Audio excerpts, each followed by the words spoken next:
तो भैया पंचू की राम राम। पुतन कहन चाचा सुनाओ आगे का सपना का हाल। हम कहा दादा सुनाओ। कहे हम बैठ के टीवी आज देखत रहे नाश्ता कह के, अब काफ़ी देर हो गए हमारे कल ना हुआ। कहे बहन कौशाम्बी क्लब से आई थी अखबार पढ़ के, फिर देर बाद आवा। हम कहा कल कहाँ फंस गए रहे यार, तुम तो कह रहे हो कि हम जाई थी अखबार पढ़े, इतना अखबार पढ़े जाके हो। कहे नहीं भैया आज बहुत मज़ा आवा हुआ। हम कहा कुछ प्लानिंग है, कहा तुम्हारे फिर मीडिया साक्षरता पर कोनो कार्यक्रम वर्क्रम करे का है रही हुई। कहे नहीं एहो नहीं। हम कहा फिर कहा कहें बताई थी। तो बताई चाचा। कहा हम पचे अखबार पढ़त रहे न, और कल के एक साथी है वो पक्का कॉमेडियन है, बंसी बराइन के पूर्वा वाला, वहू आएगा। और कहे वो छेड़ दी सुर रहा। कहे भैया देखो पहले कहावत रही कि पढ़ोगे लिखोगे तो होगे नवाब, और खेलोगे कूदोगे तो होगे खराब। कहे मामला उलट गया। अब कहा थे कि पढ़ोगे लिखोगे तो होगे बेरोजगार, और खेलोगे कूदोगे तो होगे नवाब। अब कहे देखो नीरज चोपड़ा का ओलंपिक में भाले तो आज फेंकिन, और के बाद देखो मारे रुपया के कितना इनाम मिला। अब दूर न जाओ लगे देखो अबे IPL की जो नीलामी है, श्रेयस अय्यर 14 करोड़ रुपया नीलामी में बिके हैं। अब हम पचे बताओ पढ़त पढ़त हिस्ट्री ज्योग्राफी रात भर पढ़ाओ, सवेरे हो गए बेवफा। अब अगर यही क्रिकेट में लगाए दिए हो दिल जान से, अब ससुर 2-4 करोड़ मिल जाते तो जिंदगी सुधर जाते। अब वही बापा के कहे बस पढ़ाओ पढ़ाओ पढ़ाओ पढ़ाओ का पावा बेरोजगारी। और देखो इन तरह से जब देखो तो परीक्षा हो थी, पेपर आउट हो गए, लीक हो गए, परीक्षा टल गए। और के बाद परीक्षा भय रिजल्ट आवा तो कौनो खोस दिस कोर्ट में मामला, वह फिर टंग का मामला, और वह सबसे निपटा तो फिर नियुक्ति पत्र नहीं मिल रहा है। अब सोचो कि बेरोजगारी की कितनी हालत खराब है। नौजवान बेरोजगार कि अगर 6 सीट निकले चपरासी की तो समझो 60,000 लोग आवेदन करी हैं। और मैं किन तरह की भले 8वीं 10वीं की मान्यता होगी, 8वीं 10वीं पढ़ा चाहिए, और मैं PhD MTech इन तरह के भरिए फार्म। ये हालत है देश की बेरोजगारी की। और ऊपर से सरकार क्या कह रही है, और चुनाव में देखो कहूँ मुद्दे नहीं है बेरोजगारी, जाति धर्म पर चुनाव हो रहे। तो अब तो नौजवान का खुद लड़े पर ही अपन लड़ाई, तब जाके कुछ हो। यही सब चर्चा होते रही। उतने में चाचा मनोज आएगा। अरे वही जो श्रीवास्तव जी नहीं है ग्रामीण बैंक वाले कैशियर, उनके लड़का, और उनके साथ ही और नौजवान रहा भाई, बिल्कुल हीरो हंस लागे बढ़िया। अब टू डेट तो बताएं, फिर मनोज परिचय कराएं। कहीं हमरे जो है बुआ के लड़का है कानपुर वाले, अब कहीं अबे लंदन से पढ़ाई करके आए तो यहाँ आए हमरे यहाँ, और कहें कि भाई अंग्रेजी अखबार कहाँ मिलेगा। अब हमरे यहाँ तो नहीं आता है, हिंदी के रावत। तो हमें याद आवा कि कौशाम्बी मीडिया क्लब में तो खूब अखबार आवत है, वही पर इनका दही के आवा। तो अब यही भाष चलत रही बेरोजगारी पर। तो अखबार पढ़े उसके बाद में तो सुनत रहे देखत रहे। उसके बाद में एक टिप्पणी की उनका नाम रोहित। तो रोहित कहें बताइए बड़ा दुख होता है अपने देश की शिक्षा व्यवस्था देख के, क्या हालत है। आप लोग यहाँ बैठे हैं अखबार पढ़ रहे हैं तो जरूर पढ़े लिखे होंगे, कॉलेज जाते होंगे, लेकिन अंग्रेजी तो बहुत दूर की बात है। अब बताइए आप लोग हिंदी भी ठीक से नहीं बोल पा रहे हैं। ये तो शिक्षा की हालत है। उच्च शिक्षा में सिर्फ अंग्रेजी का बोलबाला है। कहीं भी आप जाएंगे अंग्रेजी में पढ़ाई होगी, अंग्रेजी में उसकी किताबें, हिंदी में किताबें नहीं मिलती, और हिंदी में पढ़ाने वाले भी नहीं मिलते। तब क्या होगा? तो पता नहीं हमारे देश की हालत क्या होगी। बस चाचा इतने रोहित बोल पाए कि वह बैठ रही प्रेमा। अब वह हिंदी से पोस्ट ग्रेजुएशन कर रही है, मास्टर डिग्री ले रही। अब वह फायर हो गए। कहें भाई साहब ये मत समझिए, हम हिंदी भी जानते हैं और अंग्रेजी भी बोलते हैं, लेकिन यहाँ पे हम लोग जो है आपस के लोग सब हैं, गांव के घर के मोहल्ले के लोग, तो हम लोग अपनी बोली जो हमारी माँ की बोली है, जो हमारी मातृ बोली है, उसमें बोलते हैं। और इसको कहते हैं अवधी। अब ये पूरे अवध के इलाके में बोली जाती है। अब इसको कोई अहरा गहरा इस तरह की कोई गंवारू देहात की भाषा मत समझिए, ये आपको पता ही नहीं। जबकि अवधी भाषा का साहित्य बहुत समृद्ध है। आप कहीं से भी उठाइए, प्राचीन साहित्य अगर उठा लिया जाए अवधि का देखिए तो भक्ति काव्य में सर्वश्रेष्ठ अवधि जो रचना मानी जाती है दुनिया में वो है रामचरितमानस तुलसीदास जी की। इसके पहले भी देखिए आप, जो पहले के कवि हैं अवधि के, सूफी काव्य धारा में देखिए करीब 1300 ईस्वी से लेके ये चला है। अब एक से एक बड़े कवि हुए हैं।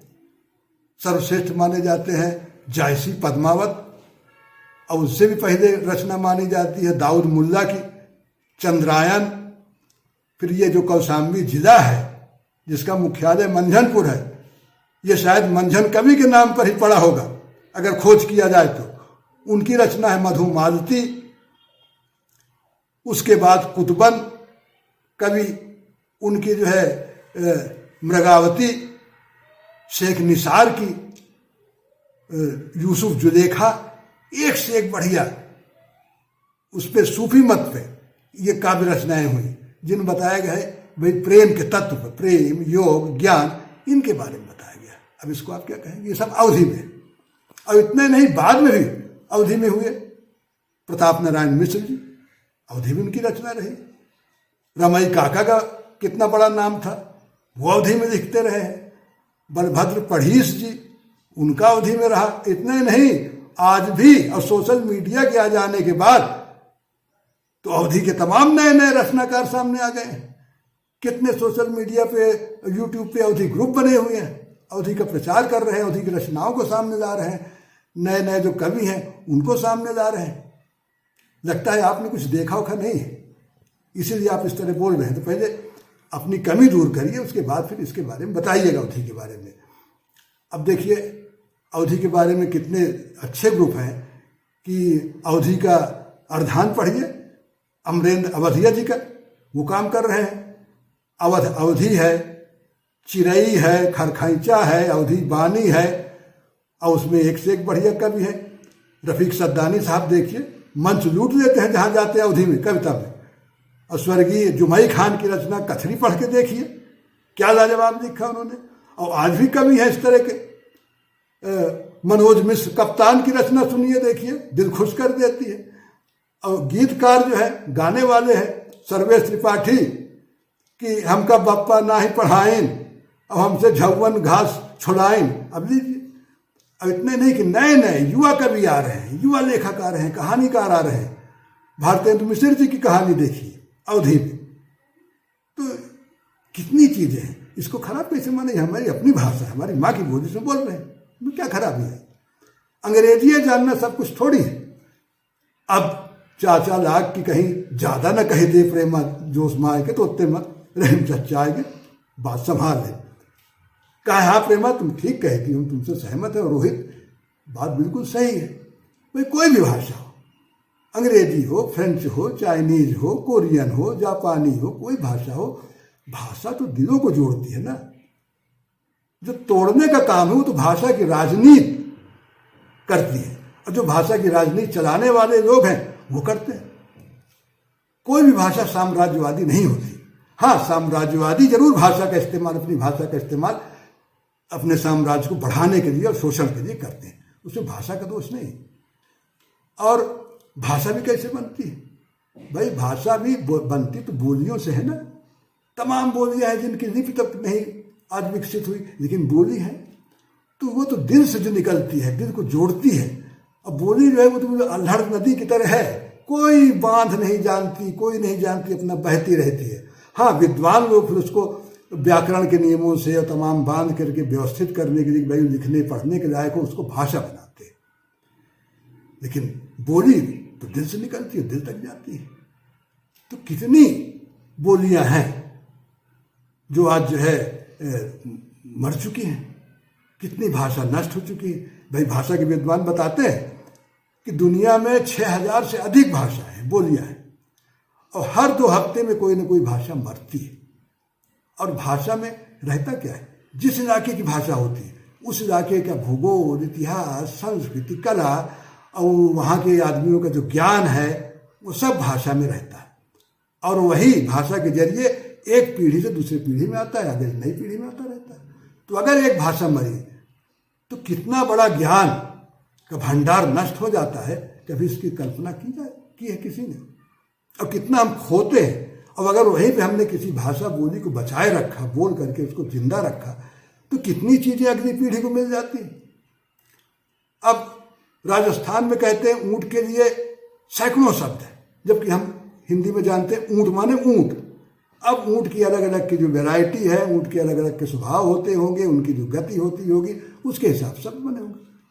जैसे हम कह देते हैं बैल है, नाका है, सांड है, उसी तरह पर्यायवाची जो शब्द कहलाते हैं वो अलग अलग अर्थ लेके आते हैं।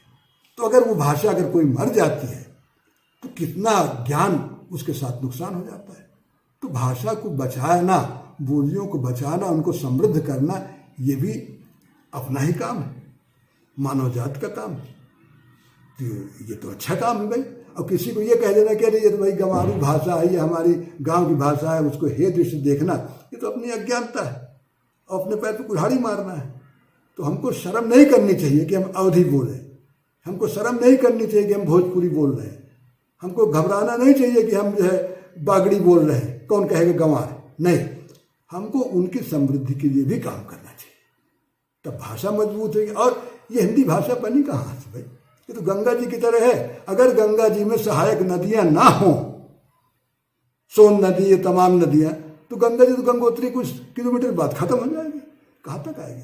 तो उसी तरह ये हिंदी, अगर ये अवधि में की भाषा हट जाए, उसके शब्द ना रहे, भोजपुरी तो बचेगा क्या, बांग्ला ना रहे, हर शब्दों के शब्द लेके ये हिंदी बनी है।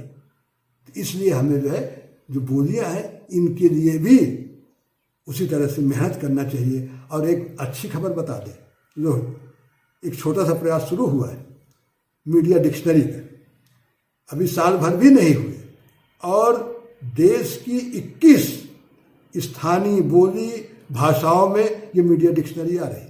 मीडिया के जो छोटे छोटे टर्म है, जो लोगों के काम की जरूरत की चीज़ें हैं, मीडिया के बारे में जानकारी, वो दिया जा रहा है। अब बड़े उत्साह से लोग इसमें शामिल हो रहे हैं कि हाँ भैया, हम अपनी भाषा के लिए, अपने लोगों के लिए हम बात कह रहे हैं और हम ये करेंगे, शामिल हो रहे हैं, सेवा दे रहे हैं। अब कहाँ से, अगर हम ऊपर से चलें, उत्तर से, तो मीडिया डिक्शनरी कश्मीरी भाषा में भी आ रही है, डोगरी में है, पंजाबी में है, वो हरियाणवी में है, राजस्थान की बागड़ी बोली में है। अगर हम पूरब की ओर चले तो बांग्ला में है, ओडिसी भाषा में है, इधर ये भोजपुरी है, अंगिका है, कितनी भाषाओं में। फिर इधर आइए तो तैयारी हो रही है, गुजराती में भी जल्दी आने वाली है, मराठी में है, और ये साउथ की जो भाषा है कि मलयालम, कन्नड़ में भी आ रही है। अब बताइए, तो लोगों का जो प्रेम है और किससे, अपनी भाषा से आदमी किस तरह से जुड़ता है, दिल तक बात पहुंचती है, उनको अच्छा लगता है। जो अनपढ़ है वो भी कह रहा है हाँ ये मीडिया की बात तो बड़ी अच्छी जानकारी हमको मिली अपनी भाषा में। अंगिका में भी कहते हैं हाँ भैया, हमको तो बड़ी अच्छी जानकारी मिली। जो नहीं पढ़े हैं वो उनको तक जानकारी समझ में आ रही है। ये कोशिश होनी चाहिए। ये सुन के भैया फिर रोहित बहुत शर्मिंदा है और कहें सॉरी अंकल, मैं अपनी गलती मानता हूँ और मैं चाहूँगा कि ये मैं भी मीडिया डिक्शनरी से जुड़ना चाहता हूँ, मीडिया की मैंने पढ़ाई की है और मैं भी इसमें योगदान देना चाहता हूँ। तो इन तरह भैया भी बहुत बढ़िया, फिर खत्म हुआ मामला। हम कहा वाह पुत्तन, आज तो तुम भाषा पर इतना बढ़िया बताए, ये सपना तुम्हारा इतना अच्छा है कि भाई उत्साह बढ़ाई जो को सुनी। यहाँ जरूरी है भाई अपनी बोली भाषा में और जितनी भाषा है हिंदुस्तान की वो में ये मीडिया डिक्शनरी आना चाहिए। अभी तो यह एक ही साल नहीं हुए और जाहिर है कि आगे आगे आने वाले साल में और आगे बढ़े ये मामला। तो भैया नमस्कार।